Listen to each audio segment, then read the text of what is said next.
शुभ समय चैनल के तमाम दर्शकों का कवि इंदर सिंह इंदू की तरफ से सादर नमस्कार। बंधु, आज महाराणा प्रताप की जयंती है।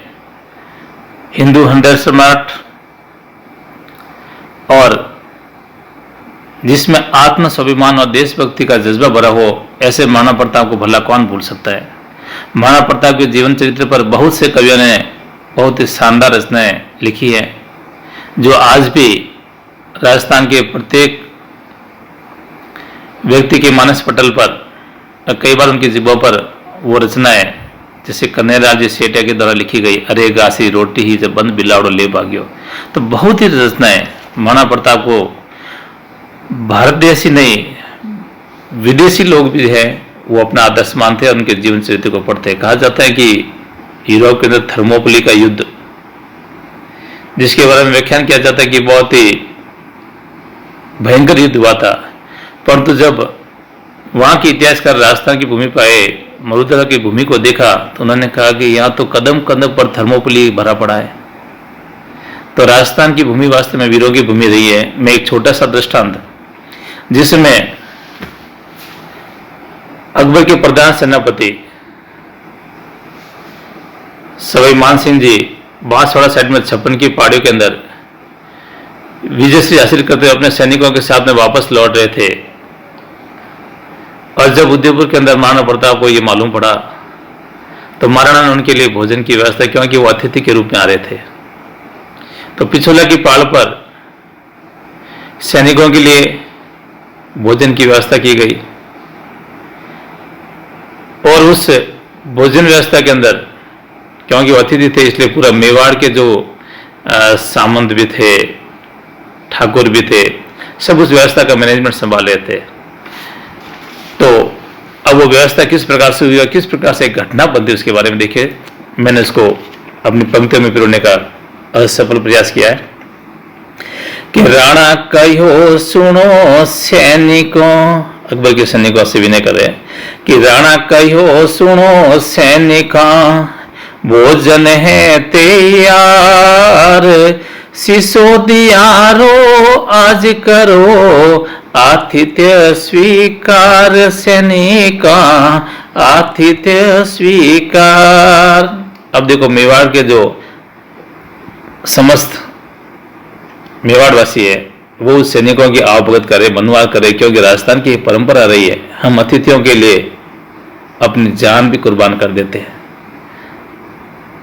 और राजस्थान की जो मनवार है वो पूरे जगत के अंदर उसकी प्रशंसा की जाती है।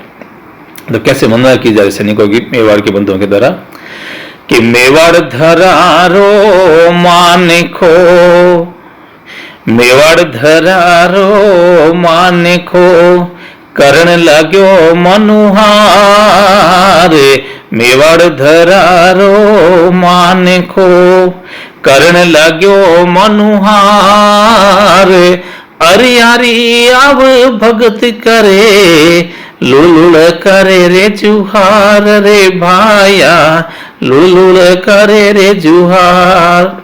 अब जब सैनिक अपना भोजन कर लेते हैं, तो उसके बाद में मान सिंह जी को लगा कि मैं महाराणा प्रताप के साथ में, क्योंकि वो भी अब एक राजा थे, तो मैं राजा के साथ में यानी महाराणा प्रताप के साथ में, अब देखो यहाँ पर महाराणा प्रताप का आत्म स्वाभिमान जागता है।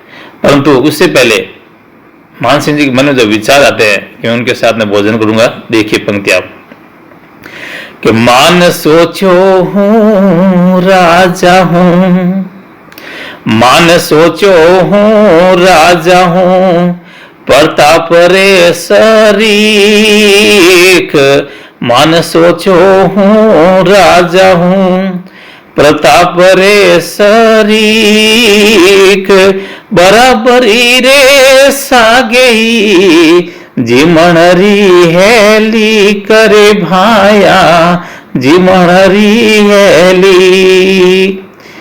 इसके बाद में मान सिंह जी महाराणा प्रताप के पुत्र अमर सिंह जी को बुलाते हैं और उनके साथ में संदेश भिजवाते हैं कि आप अपने पिताश्री को कहिए कि हमारे साथ में भोजन करें, मैं उनका इंतजार कर रहा हूं, मैं आज का भोजन उनके साथ में करूंगा।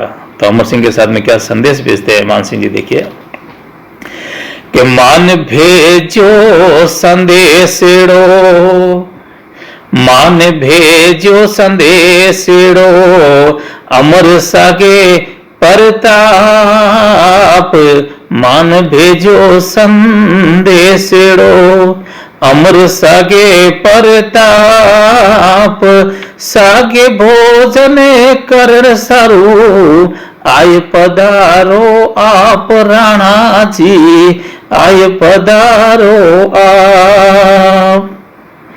अब जय महाराणा प्रताप के साथ पास ये संदेश जाता है अमर सिंह जी के द्वारा, तो महाराणा प्रताप चूंकि उनका आत्मस्वाभिमान जाग नहीं था,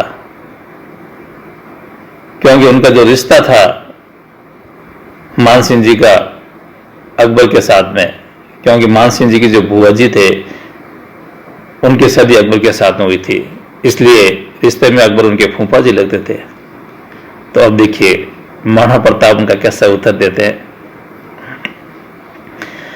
राणा कयो अमर सू, अमर सिंह जी के साथ में क्या संदेश भेजते देखिए। क्या उन्होंने कहा कि मैं भोजन नहीं कर सकता क्योंकि मेरे सिर में दर्द है, एक बहाना था भोजन नहीं करने का। अब देखो कैसे संदेश भेजते हैं। राणा कयो अमर सू, सुना लीजिए संदेश, राणा कयो अमर सू, सुना लीजिए संदेश, सिर दर्द रे सागे है, तनड़ा माए कलेश मान जी, तनड़ा माए कलेश। अब जो ये बात अमर सिंह जी जाकर के वापस मान सिंह जी को कहते हैं कि पिताश्री के सिर में दर्द है, तन में थोड़ा सा दर्द है, इसलिए वो आपके साथ में भोजन नहीं कर सकते। मान सिंह जी उनकी इस बात को समझ जाते हैं और समझते ही वो जो भोजन था उसमें से 2 चावल के कण को मंदना के रूप में ग्रहण करके फिर उस थाली के ठोकर देते हुए कहते हैं कि आपके पिताश्री को कहना कि आपके सिर दर्द की दवा में हल्दी घाटी के मैदान में लेके आऊंगा। अब देखो कैसे संदेश भेजते, देखिए आप। उत्तर सुनता मान सिंह आ गया वे तेस, उत्तर सुनता मान सिंह आ गया वे तेस, हल्दी काटी में सिर दर्द ही दवा करूं लापेस राणा जी, दवा करूं लापेस। उसी समय क्योंकि राणा जी तो उनके साथ में सम्मुख आए नहीं थे, तो उसमें वहां पर टोडिया के भीम सिंह जी ठाकुर राणा जी के बहुत विश्वस्त थे, उनको बहुत क्रोध आ गया। खाक भी सिद्धर की दवा हल्दी घाटी के मैदान में तो आवेश में आने थे। तो भीम सिंह जी ने वापस क्या संदेश भेजा, देखिए शानदार तरीके से, कितने गरिमापूर्ण तरीके से उन्होंने कहा हल्दी घाटी मैदान में दवा लेके आओ, पर तो साथ में अपने फूफा जी यानी अकबर को भी साथ में लेकर आना, आपके फूफा जी को लेके आना। देखिए रचना आप। भीम कयो सुन मान जी, भीम कयो सुन मान जी, फड़ के मारी बाय, भाई फड़कने लग गई, कितना आवेश आ गया देखो। भीम कहो सुन मान जी, फड़ के मारी बाय, फूफने सा के लजे, हल्दी घाटी रे माय मान जी, हल्दी घाटी रे माय। और कहा जाता है कि इसी घटना के बाद में हल्दी घाटी का युद्ध हुआ था। हल्दी घाटी के युद्ध की शुरुआत इसी बात से हुई थी। वहां सामने मुगलों की 1 लाख की सेना थी और महाराणा प्रताप के साथ में लगभग 8,000 सैनिक थे और इतिहास में प्रसिद्ध हो गए। तो महाराणा प्रताप को आज मैं नमन करता हूं, वंदन करता हूं। उनके स्वाभिमान को हम सब आत्मसात करें, अपने मन में उतारे और देशभक्ति की भावना का अपने मन के अंदर संचार करें, उसी प्रकार से जैसे महाराणा प्रताप ने अपने मातृभूमि के लिए किया था। जय हिंद, जय भारत।